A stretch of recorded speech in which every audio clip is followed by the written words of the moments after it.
One instigator, professor at USC, teaching a sports commentary class. Rob Parker. Hey, what's happening? What's up? Joy, how you doing? Colin, I just picked up, this is yours. This is your AARP card. I heard your spiel about Mike McCarthy. And, I don't want to say that Mike McCarthy's old, but I think most people describe him as Fred Flintstone with a better car. Come on with that. You're giving me this whole thing about old coaches, Andy Reid, Belichick, McCarthy. And the only thing I'm going to say is when you use Andy Reid, you do have to win eventually. They didn't run him out of Philadelphia. He never won there. Super Bowl, 5 NFC title games. Did he win? Oh, good Lord. Win what? He won the NFC East over and over and over and over. But he couldn't win the big one. They had to move on. The big one. You know what's big in the NFL? Every Sunday's big. Just pass me a Fresca since you're reliving the old days with the old guys. Okay, let's talk about the Cowboys this weekend. They host Seattle. They're favored. They have the better defense, the better personnel, home field advantage. They have better players. Russell Wilson's carrying undrafted Doug Baldwin, 7th-round running backs. Tyler Lockett was a punt returner. Does Dak Cowboys win at home? They don't win. I'm picking Seattle in that game. I still think the Cowboys are fraudulent. Straight up. And the stuff you talk about when you look at where their season was. Troy Aikman and other people, especially Troy Aikman, who's close to that Cowboys program, and you remember how bad it was. He said the whole thing needed to be blown up, and it was dysfunctional. And yes, they caught fire. The East was really bad. Yeah. The Eagles, went through their problems and whatnot. 2-month problems, yeah. Exactly, and the Cowboys seized the moment, and I'll give them credit. I'll never take away. But this is like one of the biggest games for Dak Prescott. Oh, it's his biggest game. It's his biggest game, and he must win. It's a must win. This franchise has won 2 playoff games since 1995. Wow. Think about that. Tony Romo couldn't get it done, and now Dak Prescott has to be able to win. They're 7-1 at home. If they don't win this game, the question marks and whether or not Dak is going to be able to be that guy.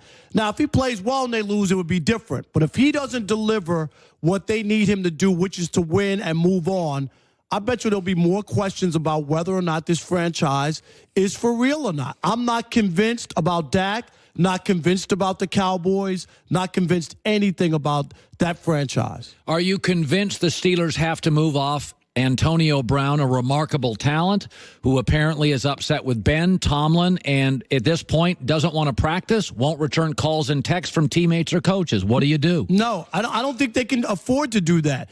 You can't give up AB. Now, look at what they did. They played chicken with Le'Veon Bell, and it cost them. People can remember everybody was ripping on Le'Veon.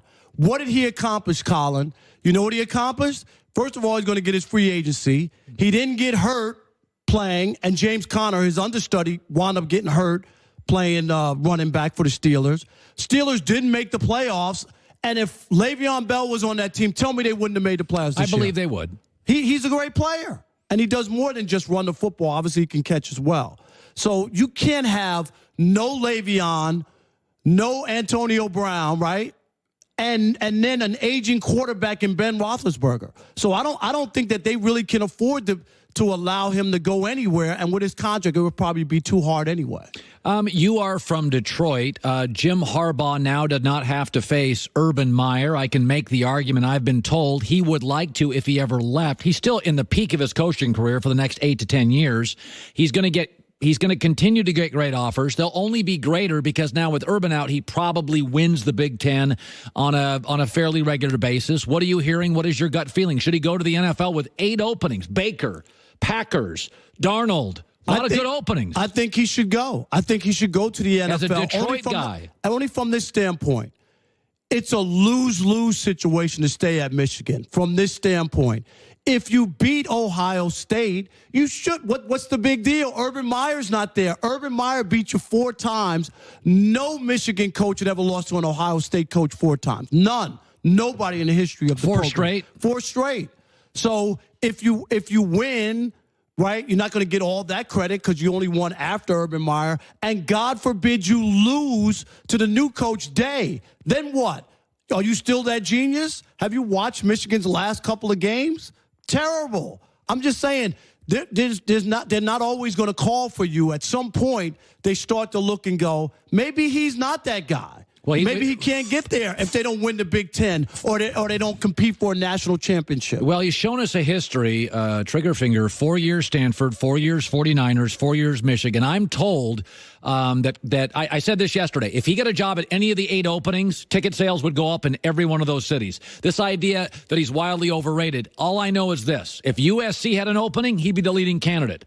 He's arguably the leading candidate for 3 NFL current jobs. Yeah, but a lot of that, I get it. Like he's one of those guys who moves the needles, but it doesn't always mean he has not won the big games, and that's what people are looking for. There's no way if I would have told you that he went to Michigan and 4 years had passed and he had a worse record than Brady Hoke against his rivals and he hadn't won a Big Ten yet, you would tell me I would be crazy. That's fair. All right, Paul George and Oklahoma City come to Los Angeles tonight to take on the Lakers. LeBron's not playing. Paul George has now become the MVP of Oklahoma City, no question, as Westbrook's aging. Paul's playing the best basketball of his career. You have a theory on this. Why didn't he come to Los Angeles? Well, I'll tell you, I think when this whole LeBron, L.A. Lakers, and no championships follow, I want you to go back to Paul George. Paul George will be the reason that the Lakers, it didn't happen for them. Because had he come, you remember, Colin, he spoke about coming back to L.A. for 2 years. Yeah. It was out there. Yeah. And even when OKC traded for him, people said, you guys are dumb. He's going to the Lakers. Why would you give up anything for Paul George? He's not going to stay. So when he decided that, okay, he wasn't coming, LeBron comes to L.A., he's from Palmdale, not that far from here, right? He decides, okay, he could come back.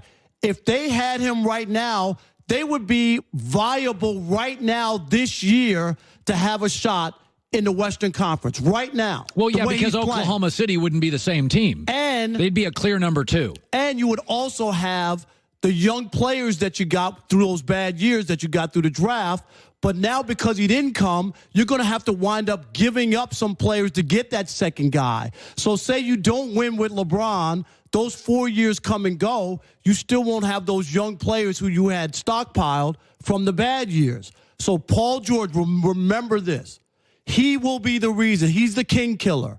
He will be the reason the Lakers do not win a championship during the LeBron years. By the way, LeBron said he was the greatest. What's that show called, Joy? The Shop? No, he wasn't on the Shop. It was on his... More Than an Athlete. More Than an Athlete on ESPN. Oh, okay, it's ESPN. He said he was the greatest. How'd that sit with you? How in the world do you say that you're the greatest yourself or pat yourself on the back? It makes no sense. That's something other people say. Have you ever heard Michael Jordan say that? No, no. I think you're best served in life having other people say that. I think that's a fair criticism. And then even people say, well, Muhammad Ali used to say it. Boxing is a totally different animal. It's an individual sport. It's an individual sport, and it's also, you have to be a salesman. You have to put yourself out there. That's a good point. In boxing, I have to sell pay-per-views. Right. So Conor McGregor's obnoxious.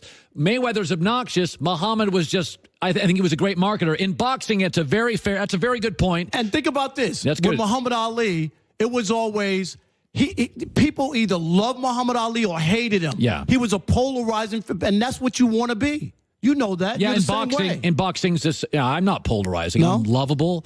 My New Year's resolution is to be, yours was to lose weight. You lost like 60 pounds. No, I didn't lose that. Come on. You lost a lot of weight. I did, but I'm feeling good. I'm not too skinny now. A year ago, I put you on the set. You were a little pumpkin. My pants were falling off. They were sagging. Joey, what is your New Year's resolution? It's kind of like yours, just to be nicer. Yeah. To be nicer. Nicer. You're already nice. It's not nice. really a resolution. You just got me. You got 10 seconds. What's yours? To eat more chicken wings. Oh, God, that's a good one. That is. Oh, it could be the best one I've ever heard. Eat more wings. I'm changing mine right now. Hour 3 coming up the herd. I am the